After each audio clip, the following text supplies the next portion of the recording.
everyone for some more of my AFC Wimbledon career mode here on FIFA 21. And we are at the end of season number 2, and this is episode number 20 of the series, which last season ended up taking us exactly 10 episodes, and in this current season we're at taking it's taken exactly 10 episodes, so...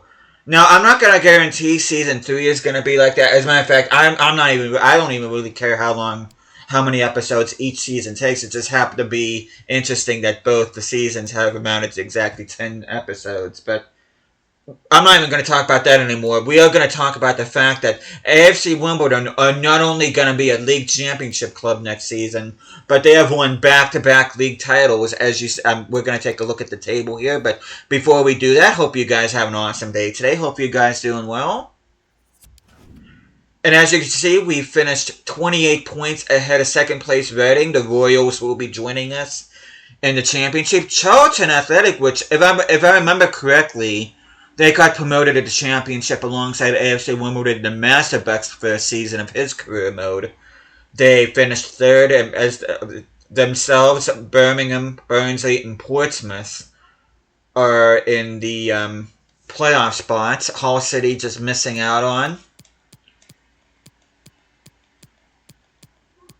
And relegated sides, Northampton, Lincoln City, Leyton Orient, and of course our arch rivals, MK Dons, were a whole 15 points behind next to last Leyton Orient, and they were a whole 21 points away from safety. So, yeah, MK Dons having an absolute stinker of a season this year, and as an AFC Wimbledon fan, it couldn't have happened to a better club.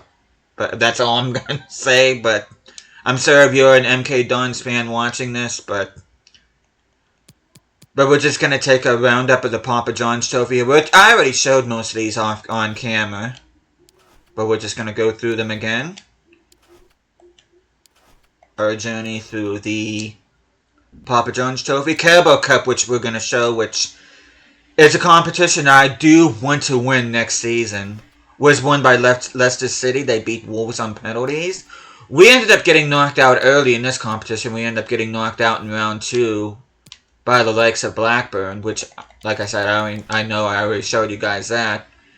FA Cup was won by Tottenham. So Manchester City were not able to go back-to-back. Of course, they beat us last year in the FA Cup final, which... Speaking of us, we ended up getting knocked out of the 4th round by Arsenal 4-0.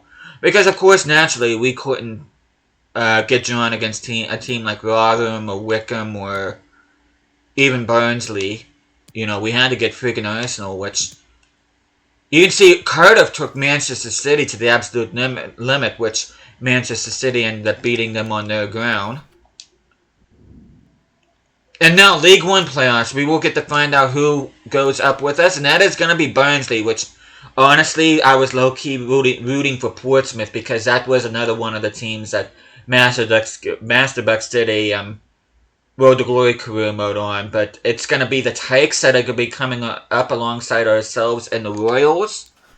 You can see Portsmouth ended up beating Charlton 4-3 in aggregate, which Barnsley ended up beating Birmingham City 3-2 on aggregate. And I'm going to show Europe, which we don't have to worry about Europe just yet. But you can see Bayer Leverkusen knocking out Manchester City in the Super Cup. So the Europa League winners knocking out the Champions League winners. Which, speaking of Champions League, which I'm sure you guys saw on the news feed at the beginning of the episode, Liverpool ended up beating Inter Milan, which, funnily enough, in my Dijon career mode that I'm doing concurrent with this, which, by the way, a final episode of that particular career mode will be coming up in a couple of days, but in my Dijon career mode, I did end up beating Liverpool, who ended up beating Inter, at least in this save.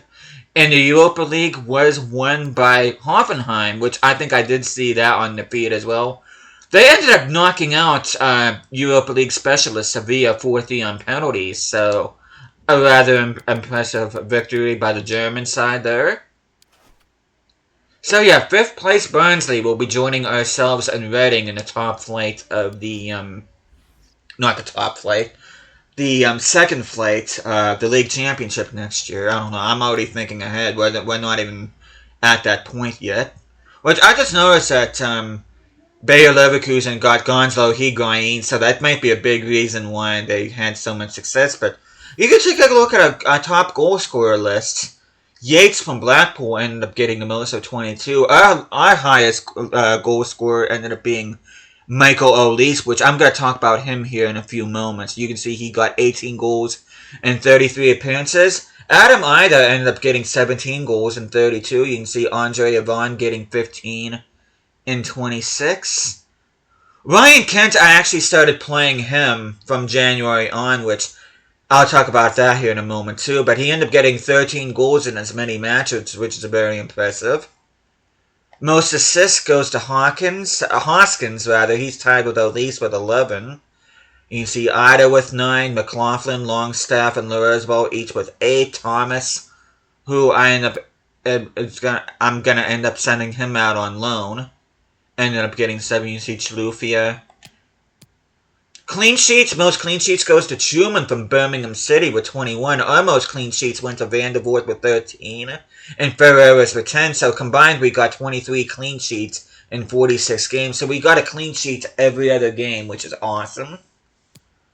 You can see Edison with the most clean sheets, FA Cup. We didn't really do all that well in the cup. You can see Isaiah Brown, in what little time we did end up, he and Andre Yvonne both ended up getting 3 goals, so that's very impressive there. Carabao Cup, I don't think we had anybody get on here. Well, Chilufya ended up getting a couple assists for us, and I don't think we ended up getting any clean sheets. Papa John's Trophy, Ferreras were the most clean sheets with 3. I don't think Van der Voort even played a Papa John's game. You can see Isaiah Brown with the most assists with 5. You can see a couple of our players in there. And Adam Ida ended up getting 9 goals. 4 ahead of Tavares from Rochdale. You can see Andre Yvonne, Chilufya, and some of our other players getting on there. And I think that's all the stats I wanted to show you. But now we're going to take a look at the rest of England. No, we're not going to take a look at the calendar. Just give me a minute. Sorry about that. But first we're going to take a look at the Premier League. And Manchester City ended up winning the Premier League by a single point despite Liverpool losing fewer games. But Tottenham and Manchester United will join them in the Champions League. Chelsea will have to settle for the Europa League. Leicester and Wolves, fair play to them having good campaigns. And they did go deep in the Carabao Cup. Newcastle being in 14th, which at the time of this was very impressive considering this was pre-takeover. Relegated sides are Fulham, Nottingham Forest, and Preston. Fair play to Preston for making it to the Premier League, though they really did not perform. They only accrued 17 points throughout the entire campaign. But you can see Bournemouth, Brentford going up to the Premier League. West Brom, Cardiff, Leeds United, and Sheffield United. One of them will be going back to the Premier League. Bristol City, Norwich just missing out. Relegated teams are Oxford United, Luton Town, and Sunderland. Ended up going down.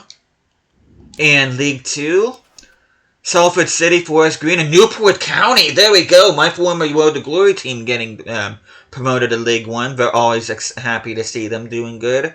Port Vale, Walsall, Crewe, Alexandria, and Southend in the promotion playoff spots. And if relegation was a thing, the 2 new clubs in FIFA 21, Barrow and Harrogate Town, ended up getting relegated if relegation was a thing.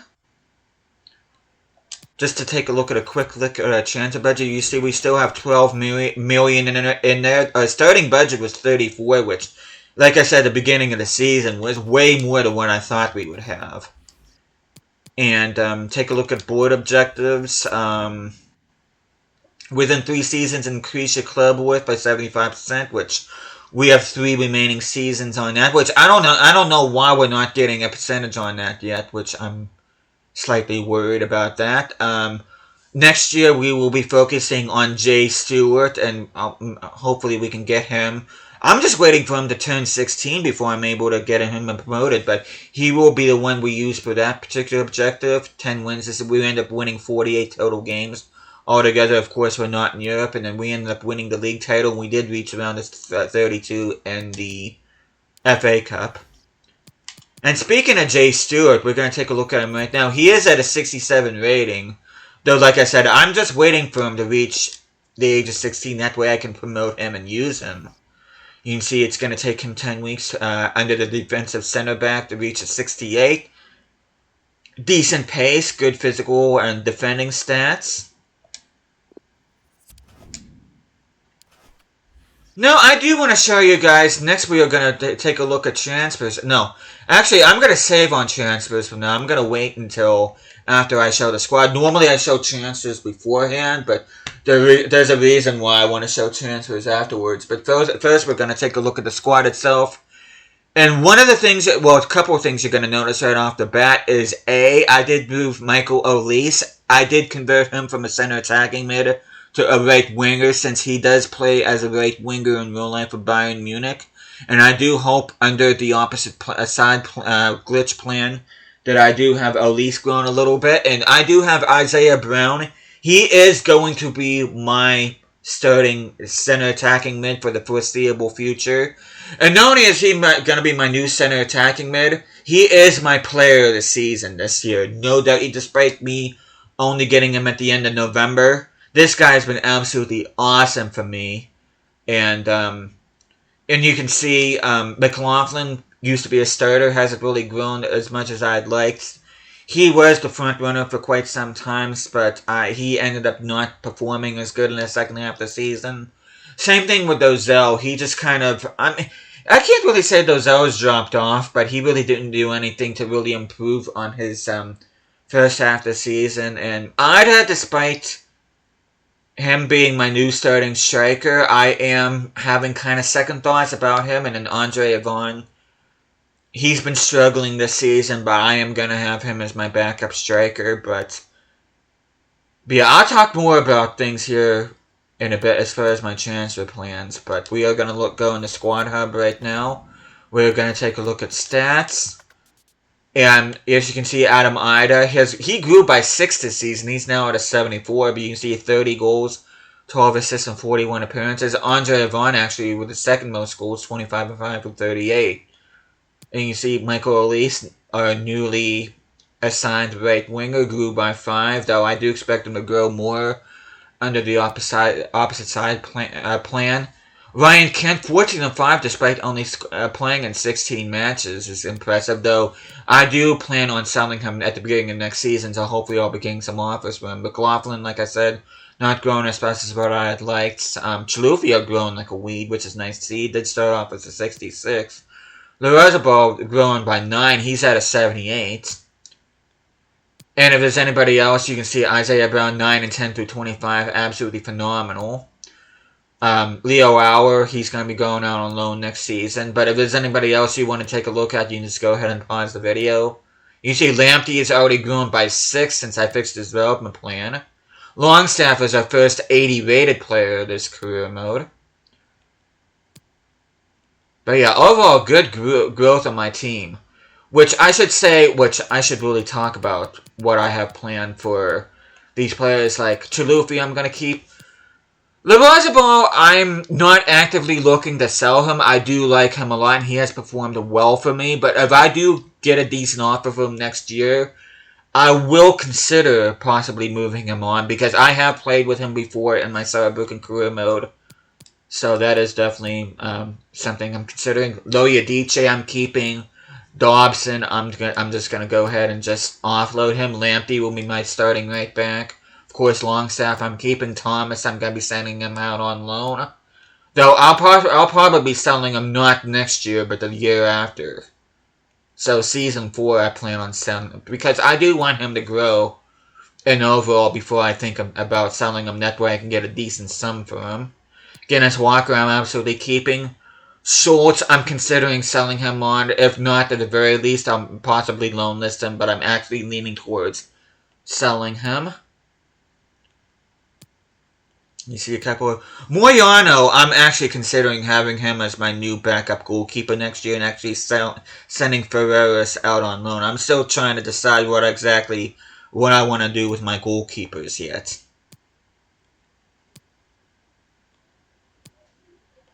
A lot of good growth on my loan players. hopefully I could offload some of these guys, right? I'll tell you what, if I don't, when it comes to Asal and Madeline, if I don't get a transfer offer for them by the end of the summer transfer window, I'm just going to go ahead and release them. And I just noticed we only have 40 players in our squad, so that's actually pretty small considering I usually get close to the limit on here. I mean, you see Byler, my new backup right back, as I've grown to 68. Chislett, I plan on moving him on. I'm actually working on a loan deal for him. Hopefully he'll go out on loan. And some of these players I'm hoping go out on loan. Carol Metz, I will be moving him on because I'll be making way for Chris Richards and especially Jay Stewart. Which I'll talk about more about Chris Richards here in a minute. But Paul Osu, he's only one below Guinness Walker in rating, though he is still going to remain my backup left back. Rudani, I plan on moving him on. Ferreras, 15 clean sheets and 25 appearances. This guy has managed to replicate his form from last year, and a part of me wants to keep him as a backup despite Moyano being higher rated. I might actually send Moyano back out on loan and just keep Ferreras for another season because, quite frankly, this guy deserves it. Ampadu has grown by 5. He's at a 74, decent enough rating. He's at the same overall as Schultz, so he's got to be my starting center back alongside Toast and Adarbioyo. He has grown by 5. He's at a 76, and Vandervoort has grown by 5. He's at a 76, so he'll remain my starting goalkeeper. But we're gonna take a look at development plan here. So I say development plans. And again, if there's anybody in particular you want to look at, you can just go ahead and pause the video. My team has grown. This is actually a very solid championship side, and you should see the new signings that I've made too. That's really going to help us in the championship. Like I said, Mets I'm going to be moving on. Ampadu and Adarbioyo are going to be my starting center backs for foreseeable future. Lamptey is going to be my starting right back for foreseeable future. Loyadice, I'm hanging on him. He's been rock solid despite only being 71 rated. Dobson, I'll be moving him on. Dozel, he's going to be a solid backup alongside Loyadice. Longstaff are only 80 rated players so far. Chislett, I plan on moving him on. Asal, like I said before, if I don't sell him, I'm just going to release him. Isaiah Brown, player of the season. You can see excellent pace and dribbling, good passing, decent shooting, not bad physicality either, so he's turned out to be a very good, well-rounded cam, and despite getting him from the free agent market, he has more than deserved staying at this club. I think he only does have a potential of up to 79. I'm hoping with dynamic potential he can get above 80, so that's going to be the game plan for Isaiah Brown. George Thomas, he's going to be going on loan at Bournemouth. Chilufya, solid backup, a winger. Auer is going to be going out on loan next season. I forget where exactly he's going to be going to. Ryan Kent, he's going to be my guy. I'm hoping at an 83 rating. I'm going to sell him for a decent price. That way we can bring him a boatload of money in for him. Larrazabal, like I said, I'm not actively looking to move him on, but if I do get a decent chance for him, I will move him on. Olise, I end up converting him to a right winger. He does play at that position in real life, so... I mean, not that I'm trying to make this realistic, because none of my career modes are realistic, but at the very least, I have to do Olise justice by at least having him play the position he plays for in real life. McLaughlin, unfortunately for him, relegated to the backup because of me moving Olise to the wing, and of course, Larrazabal growing like an absolute weed. Avon is going to be my backup striker. I do want him to stay despite his poor form this season. That way, at least a part of MasterBucks career mode can be here with this team throughout the duration. How old is he? He's only 25, so he's got another good 5 seasons in yet, so he should be with me throughout the entirety of the career mode. Adamada, like I said, even though he has grown by 6, I might actually, believe it or not, possibly look to upgrade on him. I don't know yet. And there is somebody that I do want to put in his place. he's around the same age, and he's got an overall that I think is going to take us to the next level and hopefully take us to the Premier League at the end of the next season. But with that, I am actually going to take a look at and show you guys transfers here, because I actually did make 3, which we're gonna talk more about my short list here, which I'll talk about that here in a minute. But I did make 2 that I've already shown on camera, but the third one I've actually done off camera, and I'm going to show you guys here. But this is a guy that I'm going to be playing alongside Sean Longstaff in my starting 11, and it's Michael Cuisance. I ended up paying his release clause for him.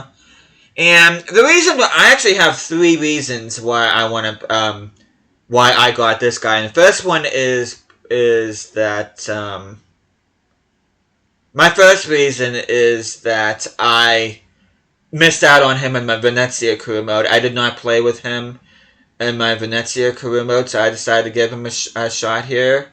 Second reason, to be honest, is because I've never bought this guy before in a career mode. It's just nice to play with somebody different. And the third reason that I got this guy is, depending on who you ask, a lot of people consider this guy to be a failed wonder kid. So I figured it would be nice to actually give him a proper shot in this game and actually revive his career.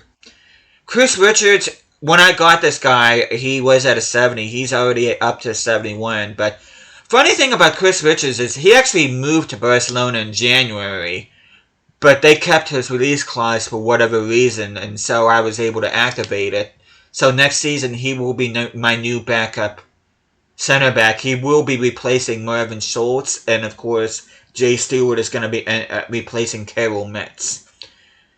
And the one transfer I did not show you guys on camera that I'm going to talk about right now is Julian Green, which I wish I would have thought about doing this before I sent, because had I known that I was going to go with Elise being my winger instead of my cam, I actually would have kept George Thomas. But since I already agreed a loan deal with him to Bournemouth, I decided to get somebody. Now, this is another player that I've never bought before in a career mode. And yes, he is an American, and yes, he is, like Cuisance, considered to be somewhat of a failed wonder kid. Now, he does have a potential of up to 75, which, even if he reaches peak potential, is still one below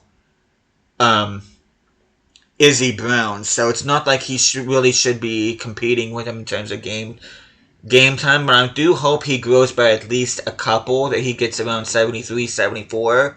That way he can be a good backup for Izzy Brown for if I need him. So Julian Green, Chris Richards, and Michael Cuisance are going to be coming in at the beginning next season. And now I'm going to be talking about my possible Adam Ida replacement, which, again, it's going to depend on A, what my beginning transfer budget is going to be, and B, if I'm able to sell Ryan Kent. And the player that I do plan on bringing in next year to replace Adam Ida is Jonathan David. You can see he's actually a year older than Adam Ida, but you can already see he's 83 rated. Very, very good striker to Canadian International. It can also play as a center forward or a cam. He does have the solid player attributes. And even though it's saying that he looks like he's unwilling to relocate, hopefully I'll be able to get him at the beginning of next season, because I think even in the championship, we are able to go for top flight level players. So I'm hoping that's the case. If I don't get Jonathan David next season, I will definitely be picking him up sometime when we reach the Premier League. So, but we are going to have to pay a pretty penny for him, unfortunately. But he is definitely a player that I'm thinking about getting down the road. Another player that I'm thinking about getting down the road is Emil Smith-Rowe. He is a guy that I could possibly see being a possible replacement for either Julian Green or even Isaiah Brown, but a player that I'm possibly looking at. A couple wingers that I was looking at, though I'm probably not even going to bother. Bueno, I was actually looking at possibly bringing in as a center back, but I don't want to break up the Ampadu Darbioyo partnership. So I'm just going to leave that alone. Amlon Luza was actually a guy that I was considering getting instead of Cuisance, but due to transfer constraints, transfer budget restraints, and the fact that I did want to give Cuisance, because if you look at Cuisance, we're going to take a look at Cuisance, which I don't think we're going to... He does have 3 special traits, and that's why I wanted to get him. You can see a couple more cams that I'm looking at. Pereira that I was looking at. Anthony Gordon, I definitely do want to bring him in at some point, despite not having a real face. Somerville is another possibility of me bringing in along the road. Xerxes, does he have a release clause? No, he does not. A player that I'm was possibly bringing in the future, Guardiola. Too important for the club, so that's probably not a no, and probably not an option. Yafat Tanganga is another center back that I'm possibly bringing in down the road, possibly to replace, possibly either replace Chris Richards or Jay Stewart, but contemplating bringing him in at some point. And a lot of other guys I'm just not even gonna bother, so. Now, before I end the video, there is one transfer that I do want to bring in. If I can't get Jonathan David, now I'm not even sure if I'm even going to be going in for this guy. And you guys are probably going to be shaking your heads at this, but this is going to be a statement signing where I'm going to be pulling it off. And the guy that I do want to go in, and even though I got this guy in my Hamburg career mode, the guy that I'm looking to bring in is Christian Pulisic, which you can see he does not have a release clause. He is 84 rated. And not surprisingly, he's not looking to relocate at this time, but he's another one down the road that I do want to possibly bring in, possibly my Lorazabal replacement at some point. But I do want to bring in Pulisic at some point, as well as... Where's Jonathan David at? I do want to bring in Jonathan David. So Jonathan David and Christian Pulisic, I do plan on bringing in at some point. If not next year, definitely at least the year after. Hopefully we'll be in the Premier League by then. But I think that is all that I want to talk about here, which I do want to show you guys before I forget, which I almost did nearly forget. We are going to take a look at transfer history. Anybody in particular you want to look at, you can just go ahead and pause the video. You can see George Thomas is going to Bournemouth, Auer is going to Sheffield United. Alexander, a former backup right back, ended up going to Paderborn. Hardigan Sanov has been offloaded.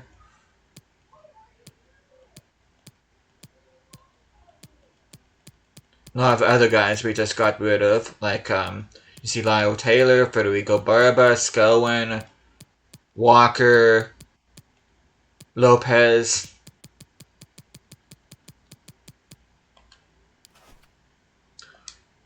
But that does conclude season number 2, and next time I see you guys, which, by the way, I'm going to let you guys know, I am not going to be doing a preseason tournament next year. I am not. I'm just actually going to skip it and just hope that we get a decent budget, and if we don't get a decent budget, I'm hoping we're at least able to sell Ryan Kent for a decent sum.